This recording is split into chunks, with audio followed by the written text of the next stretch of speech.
坐地铁时，我给一个瞎子让座，他嗅了嗅鼻子说：啧，一股猴子味。这人怎么这样啊？我正欲发火，可惜了这么好的命格，被水猴子盯上，只有3天活头了。大家好，欢迎来到我的频道。我又气又惊，什么世道啊？怎么瞎子都出来招摇撞骗，还咒我去死？眼前的这位瞎子穿着一件中式旗袍，腰上挂着个突兀的布包，虽然戴着墨镜，却不难看出他长得好看，极致的东方美人。可是这也不是他能招摇撞骗吓唬我的理由。可怜一人，必有可恨一处。我都后悔给这瞎子让座了。妹妹，发什么呆呢？我问你，前天是不是去了水边？或者你身边有没有人去过水边，或者掉进水里？他怎么知道？5·1假期，我们宿舍4人都没有回家。舍友白娇娇去跟男朋友约会，我们剩下3人就相约出去露营。我在搭建帐篷时，周琳琳和方小舟一起去湖边洗食材。过了好一阵子，都不见他们回来。我找到湖边，周琳琳他们已经快要飘进湖中央了。我虽然出生在农村，但小时候老跟大点的孩子一起去河里摸鱼，水性很好。2人被我捞上来时，差点就断了气。你怎么知道我舍友落水那天你也在附近？说出这句话时，我甚至觉得自己脑子短路了。他是个瞎子，哪怕在，也不可能看见我。当然是我算到的啊，你舍友已经死了，跟着你们回来的是水猴子，来索命的。怎么样，妹妹，要不要买几张护身符回去？保财保命保平安的。我无语，这瞎子是把我当傻子哄啊。姐姐，我是个穷学生，你就大发慈悲，别骗我了。快到站了，我打算往下车口挪。可这时瞎子一把拉住了我。哎，算了，看你给我让座的份上，我送你一张吧。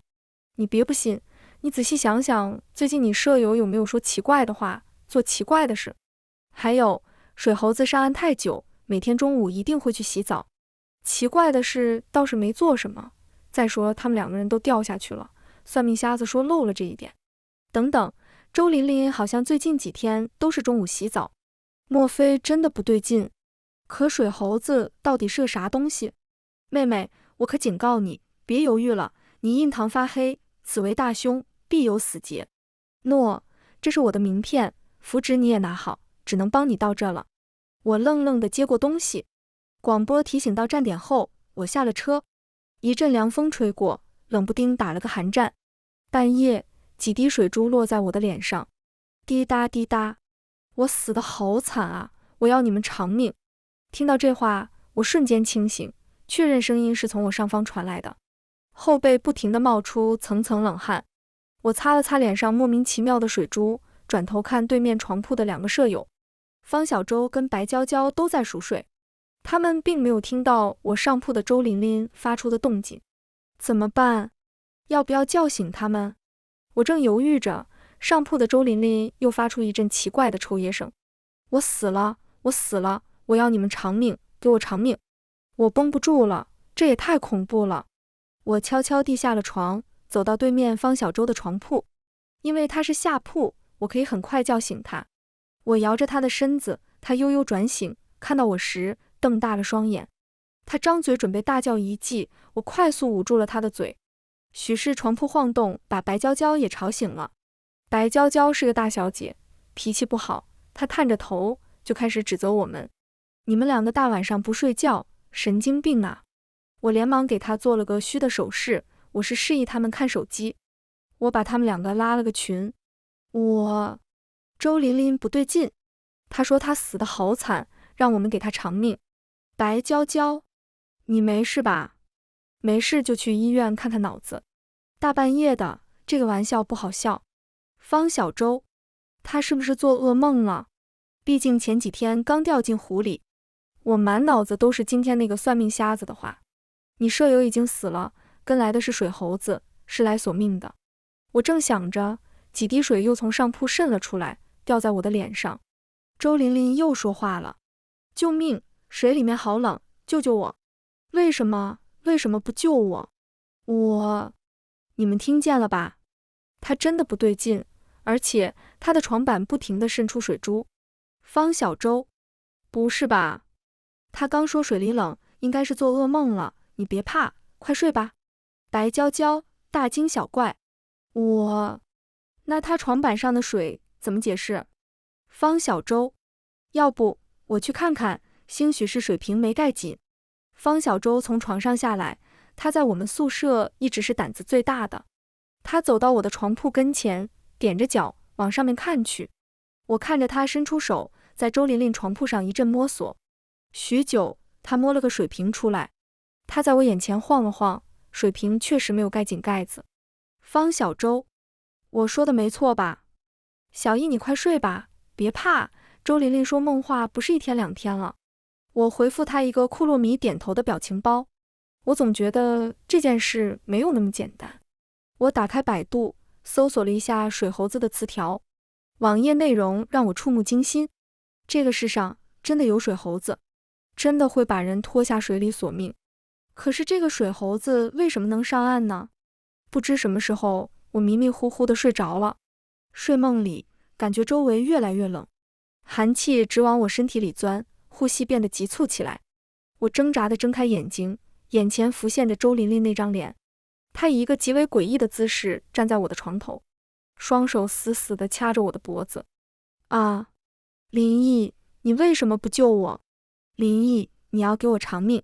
林毅，他的声音像是刚从水里打捞出来的，带着被水草缠绕的咕噜声，声音拉得很长很长。我的手在空中挥舞，却怎么都够不到他。铁架床发出不堪重负的吱呀声音。就在视线开始发黑时，我听到了方小舟的声音：林毅，你在干什么？救我！我用尽最后一丝力气，从嗓子挤出几个字。方小舟走过来，拉开我的胳膊。林毅，你没事吧？我坐了起来，整个身子都在发抖。小舟，救命！周琳琳，他要掐死我！他刚才就在这。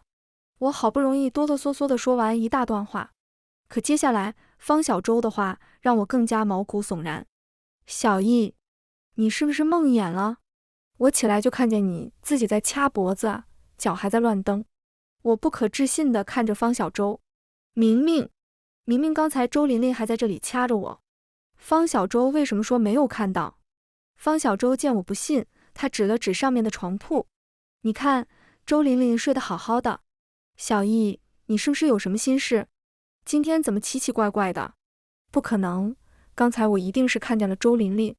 为了验证方小舟的话，我站了起来，看了一眼上铺的周琳琳，她确实躺在床上，保持着以前的睡姿，一动不动。方小舟安慰了我半天，就转身去睡觉。我躺在床上，却怎么都不敢闭眼了。恍惚中，我听到一声轻笑。我一直昏睡到第2天中午，浴室又传来有人洗澡的声音，肯定是周琳琳又在洗澡了，她最近一直保持着这个习惯。我起身去洗手台洗漱，眼神不经意瞥了一眼浴室，因为我们宿舍的浴室门是磨砂玻璃，能看到一些里面人的轮廓。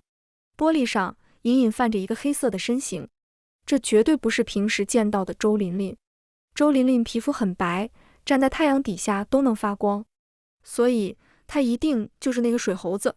我拿起包就准备冲出宿舍，可这时周琳琳却从外面走进来。林毅，你这么着急干啥去？对了，我昨天睡觉打翻了水瓶，有没有漏下来水啊？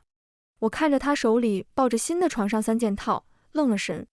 那浴室里面的是？方小舟。我正想着，方小舟的声音传了过来。有人吗？帮我拿个毛巾。我回头看去，方小舟从浴室伸出一只手臂，黑乎乎的。周琳琳吓得尖叫一声，我也吓了一跳。方小舟快速把手臂伸了回去。不好意思啊，我的海藻磨砂膏没冲干净。我大着胆子拿着毛巾往浴室走去，隔着玻璃看着他身上的黑色确实被冲掉了。谁才是那个水猴子呢？或者算命瞎子是骗我的？可是昨晚的事又怎么解释呢？从包里找出那张名片，江青哥，咒术师唯一传人，主营业务风水、命理、镇煞、除邪、符箓。地址竟是学校附近的一个公园。我决定去找他探个究竟。下了车，我就在公园的石桥桥头看到了算命瞎子。妹妹，来了啊！我点点头，一五一十的把昨晚发生的事跟中午发现的都告诉他。江大师看着焦急如焚的我，把墨镜往上一推，露出一双明亮的大眼睛。原来他不是瞎子。妹妹，我没说错吧？你舍友就是有问题。每天中午需要洗澡，是因为午时阳气最盛，水猴子顶不住阳气会化出原形。你要是留心就会发现，他洗澡用的压根不是热水，而是凉水。不对，中午洗澡的是方小舟，并不是周琳琳。江大师，您确定我的舍友只有其中一个是水猴子吗？是，我只感应到一只水猴子的气味。你想知道水猴子为什么要缠着你吗？你是天生的阴命，你的命格就是邪祟的养料。我怔住了，奶奶曾经说过，我是天生的阴命，会招惹一些奇怪的东西。小时候天一黑，我就老看到寻常人看不见的东西。江大师连这些都能算到，昨天还觉得他是个骗子，今天我只想讨好他，能救我一命。大师，您这么厉害，这件事请您帮帮我，我愿意兼职凑钱给您酬劳。江大师摆摆手，抬起头看我。不用了，妹妹，你我也是有缘，我知道学生也没多少钱，这次我免费帮你，不过嘛，你欠我一个人情，总有还上的时候。我听了，暗暗松了口气，便点头答应。江大师收了摊，带我去了一处石洞里。没想到这个公园里还有这么一个隐蔽的石洞。石洞里东西很少，就一张小床，一个大箱子，几盏油灯。更没想到江大师住在这么简陋的地方，过得这么清贫，我瞬间肃然起敬。昨天你摸过我给的护身符，那水猴子才没有得手，不然你这会儿早暴毙而亡了。我听了一阵后怕，都怪我不相信大师没有随身带着护身符。他打开箱子，在里面一阵翻找。你拿着这个引火符，回去后想办法压在你们宿舍门板底下，谁进不去宿舍，谁就是那个水猴子。我没有理解，不好意思的挠挠头。大师，这能行吗？水不是克火吗？看着江大师无语的冲我笑笑。你不相信我？水猴子是金属性，火克金。你个小丫头，照做就是了，哪来那么多问题？我赶紧接过引火符，宝贝似的揣进包里。水猴子跟着已经有4天了，他上岸只能维持7天时间，到时候他自然会回去，只要你撑过了这3天，就没问题了。你要记住，水猴子善于伪装，灵力强的还会制造幻境，你的时间不多了。听了江大师的吩咐，我连连点头道谢。江大师还多给了我2张护身符，我决定回去给另外2个舍友。怕出岔子，我主动跟江大师加了个联系方式。我刚走出公园，就接到了方小舟的电话。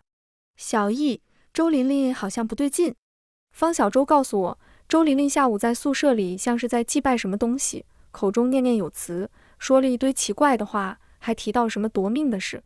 林毅，他好像是冲你来的，我看到他枕头底下藏着个符纸，上面写着你的名字，还有你的八字。我的生辰八字。小周，你确定那是我的八字吗？确定呀，总一，你快回来吧。挂断电话后，我愣在原地好久。我的身份信息根本就是错的，我的八字只有家里人知道。方小舟怎么知道那是我的八字？刚进宿舍，方小舟就拉过我，给我看了他拍的照片。符纸上真真切切地写着我的名字跟八字。看来我得加快动作了。虽然我不知道方小舟是怎么知道我的八字的，但很明显，周琳琳一定是那个水猴子。趁着周琳琳出去，方小舟也在浴室洗澡。我悄悄地把引火符塞进了门槛缝隙里。有了这道符，周琳琳是水猴子的话，她进不来；如果方小舟是水猴子，那她肯定也出不去。方小舟洗完澡，就拿着吹风机往外走。好半晌，他又进来了，我心里打消了对方小舟的顾虑。小易，你怎么看起来这么疲惫？是因为那张符纸的事吗？要不我帮你问问我舅舅。你舅舅？对啊，我舅舅是个风水先生，他比较懂这些八卦命理什么的。我犹豫片刻，就把从遇见江大师开始，这一切都告诉了他。方小舟先是一愣，随后又打趣我：小易，这种街头骗子的话，你怎么还能信呢？再说，周琳琳是有些奇怪，倒也不至于不是人了吧？不是的，江大师他没有收我的钱，怎么会骗我？万一他不图你的钱，图你的其他东西呢？我舅舅以前可告诉过我，有些骗子利用你害怕的心理，打着不收钱的幌子，让人一步步沦陷，最后家底都骗光了。我打断他的话，我相信自己的直觉，江大师肯定不是坏人。你信不信由你，等下你看周琳琳进不进得了宿舍门。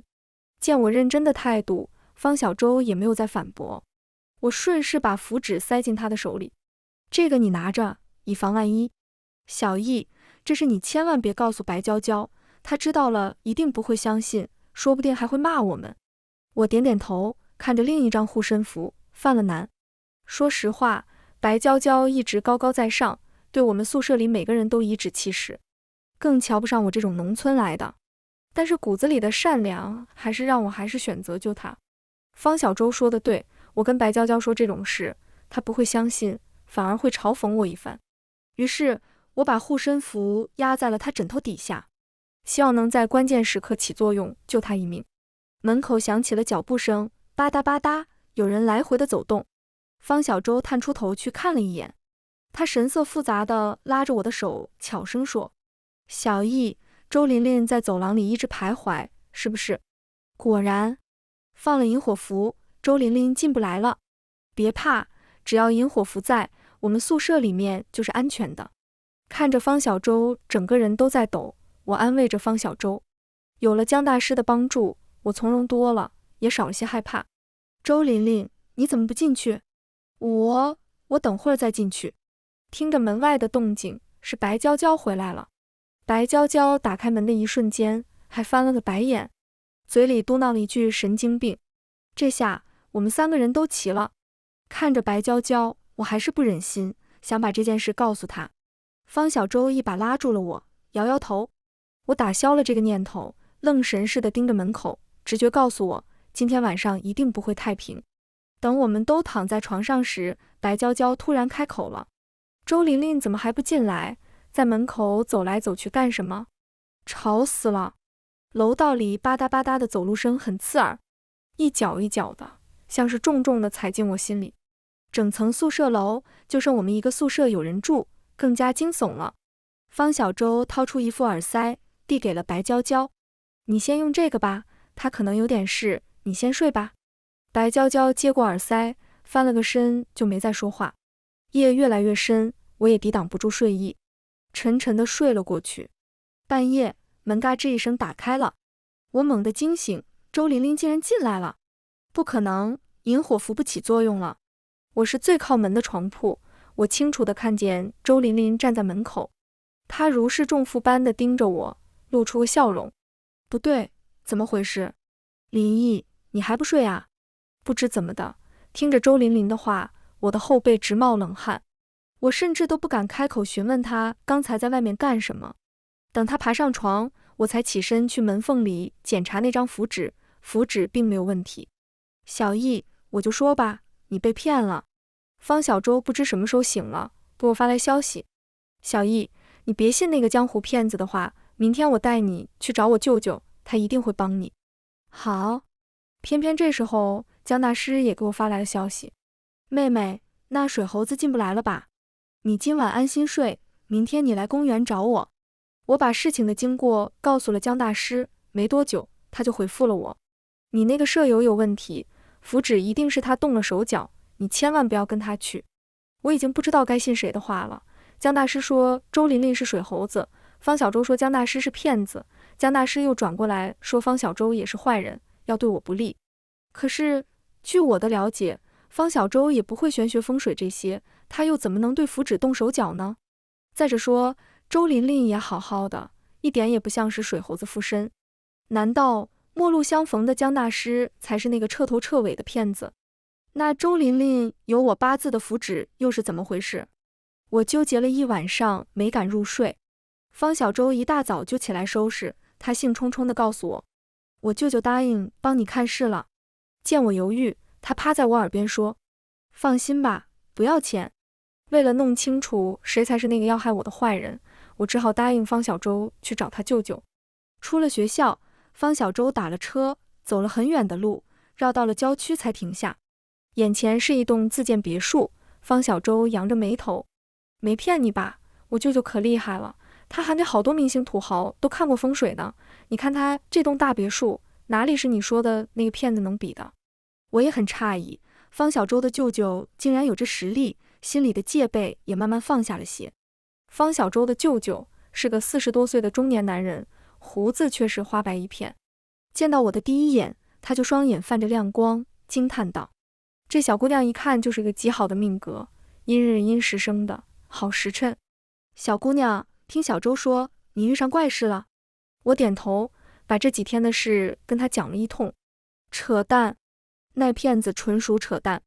水猴子根本就离不开水，他只能把人往水里引，再吸食他们的眼睛跟血液。小姑娘，你这是被骗得不轻啊！你是被那骗子下了迷魂术，才总是忍不住去想他的话，从而产生幻觉。说着，他从怀里掏出一个物件，递给了我。拿在手里一看，是一颗红色的珠子手串。这个辟邪串送给你，你把它戴在手上，1日后自然就可破解。方小周催促着我赶紧戴上。鬼使神差的，我戴上了手串，身体里像是多了一股清流涌动。从方小周舅舅家出来后，更是感觉整个人轻松了很多。刚踏进学校，我就收到了江大师的消息：“你是不是跟你舍友出去了？我刚算到卦象有变，你的寿命还剩5个小时。”水猴子善于伪装，今天是第6日，他的皮肤会从脖子处开始长出黑色斑块。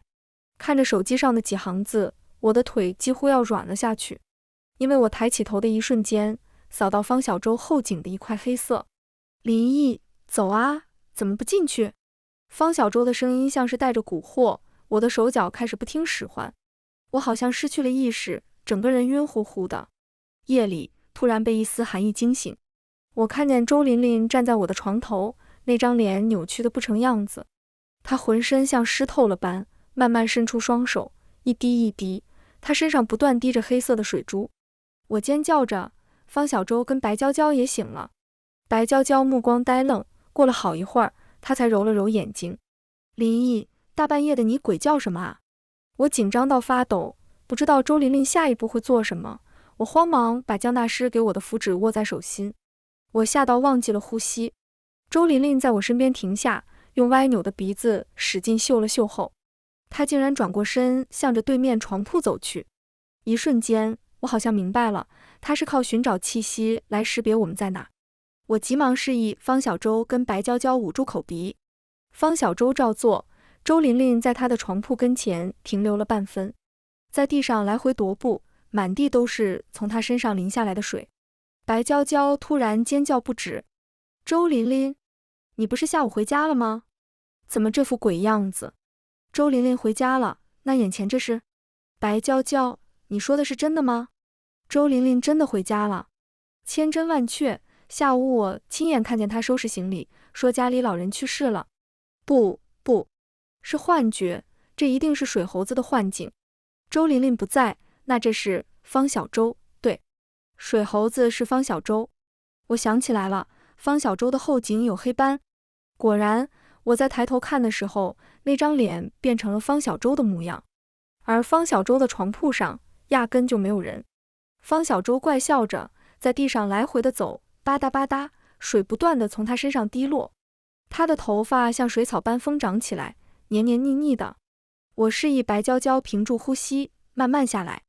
我拉起白娇娇冲出门去，气氛十分诡异，整个楼道里都沉浸在黑暗里，平日里的应急灯也没有亮，楼道里湿哒哒的，像是哪里漏了水，每踩一步都能溅起水花。快入夏的晚上，还冷得人后背发抖。我们冲下了楼，宿舍大门却是紧闭着的。我让白娇娇在原地等我，我去敲宿管阿姨的门，敲了半天也没人回应。突然想起来，假期里宿管阿姨不住在学校，我心想，完了，我的心都快从嗓子眼跳出来了。这时江大师打来了视频电话，我激动地接起电话，终于有救了。我已经在来的路上了，你真不让人省心，我送佛送到西，帮人帮到底。江大师，水猴子是方小舟，是他，我一直被蒙蔽了。我的声音都带上了哭腔。你手腕上那东西是谁给你的？江大师突然神色冷厉，我才看见自己手腕上那串红色的珠串，发着红光，有东西在里面游动着。我想摘掉，却怎么都摘不下来。那是困魂锁，你的血液在被慢慢吸食，魂魄也会开始游离。江大师，我摘不掉，求求您，快来救救我。江大师嘱咐我先找一个安全的地方待着，我回头去找白娇娇，她竟然不见了。我在漆黑的楼道里喊着白娇娇的名字，没有人回应我，直到我上到3楼，楼道里传来白娇娇的哭泣声。白娇娇坐在楼梯上一动不动，我忙过去抱紧她。白娇娇，别哭了，我来了。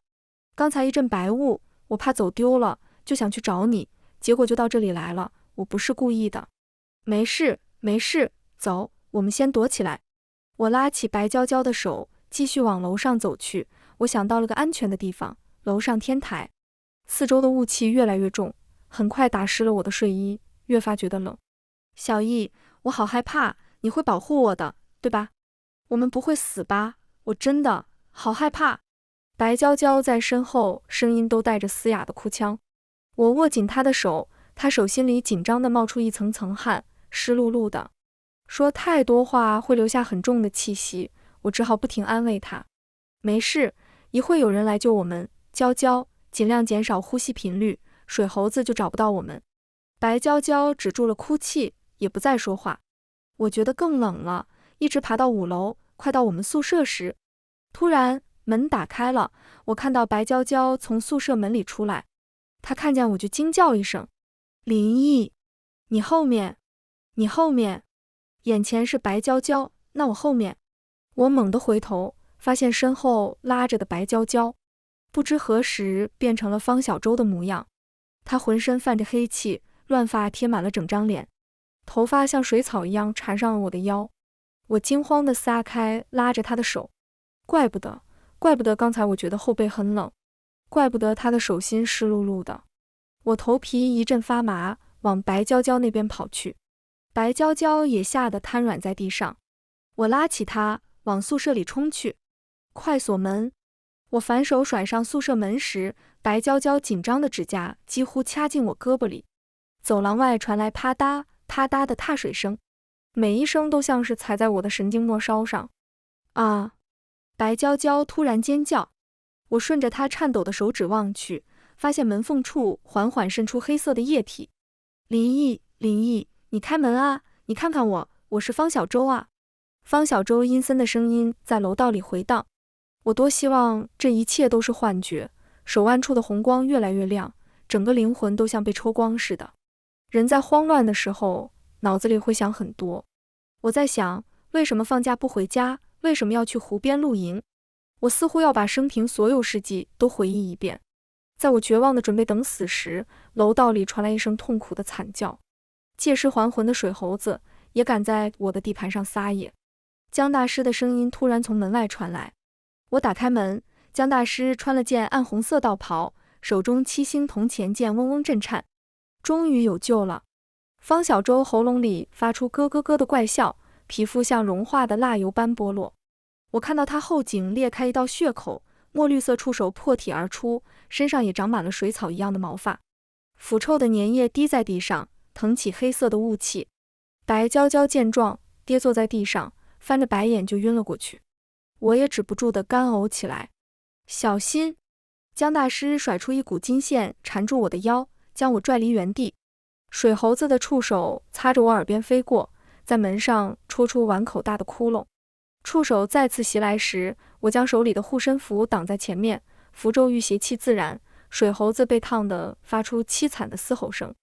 江大师的7星剑突然发出龙吟般的轻笑，9枚铜钱悬浮空中，组成一个特殊的阵法。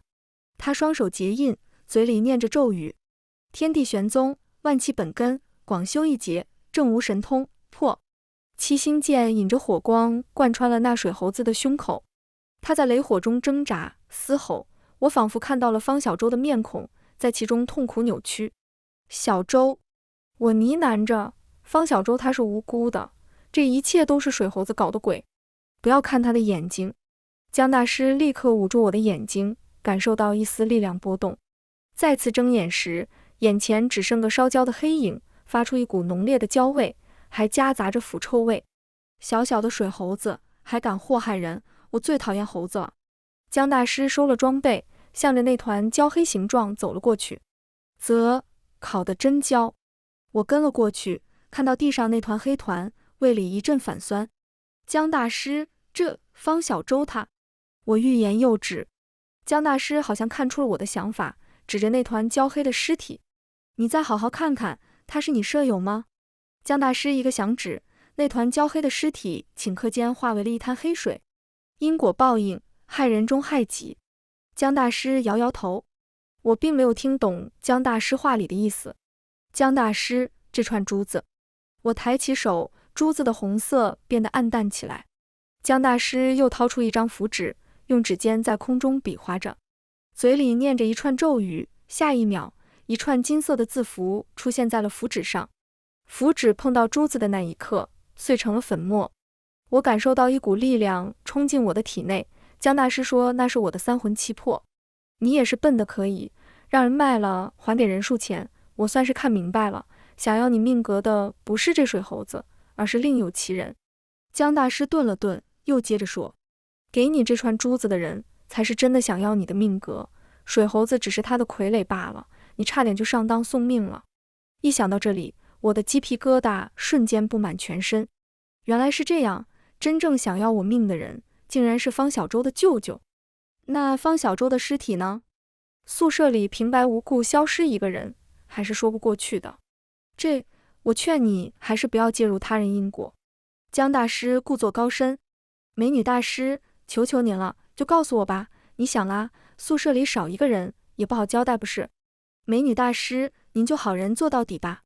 江大师沉思片刻，便附在我耳边说了个地址。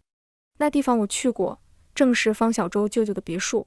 没想到他竟然丧心病狂到连自己的亲外甥女都利用。几天后，警方抓捕了方小舟的舅舅，在别墅的地下室里发现了多名女性死者的尸体，其中就有方小舟。这一新闻惊动了很多市民。据说方小舟舅舅被抓的那天，热心市民都去扔臭鸡蛋和烂白菜。那些以前找他算过命、看过风水的明星土豪们都纷纷要找新的大师算命。我写了一篇帖子，西湖公园的算命大师。没想到帖子火了，那天路过石桥，看到排着队算命的人，人群里我朝着他笑。白娇娇拉着我的手，小易，我们也去算算吧，我感觉最近怪怪的，自从小周出事后，我好像忘掉了什么事。我忙拉住了他，别了吧，不要去探究因果，万一有很恐怖的事呢？白娇娇点点头，看来那天让江大师取消他的记忆是正确的。记得那天临走时，江大师还留下一句话，众生皆有定数，各自承受。番外，我叫江青哥，是咒术师一派最后的传人。我从小就是个孤儿，是天龙山的师傅把我收养长大，我便跟着他学起了咒术。与普通道士、术士不同的是，咒术师修为更广，实力更强，最主要的是能通灵。可是后来师傅莫名失踪了，把天龙山交给了我。临走时，他留下了一封信，说我在山下处理99件超自然事件，必然会找到他。我下山碰到的第一件怪事，就是处理我最讨厌的猴子。天知道我有多讨厌猴子，在山上时，万恶的猴子就老偷我的果子吃。下了山，这水猴子更是想偷人的命。好在我及时赶到，救下了小姑娘们。在这里，我又发现了新的线索，林毅手上的困魂锁是我门中禁物。我记得师傅跟我说过，困魂锁起初是降服妖物的法器，后来被门派邪修制作成了吸收同族修为、灵魂的邪气。我不知道师傅失踪后经历了什么，我的担心只增不减。师傅等我，我一定会找到你。全文完，感谢您的观看，每天上新精彩小说，喜欢就订阅吧。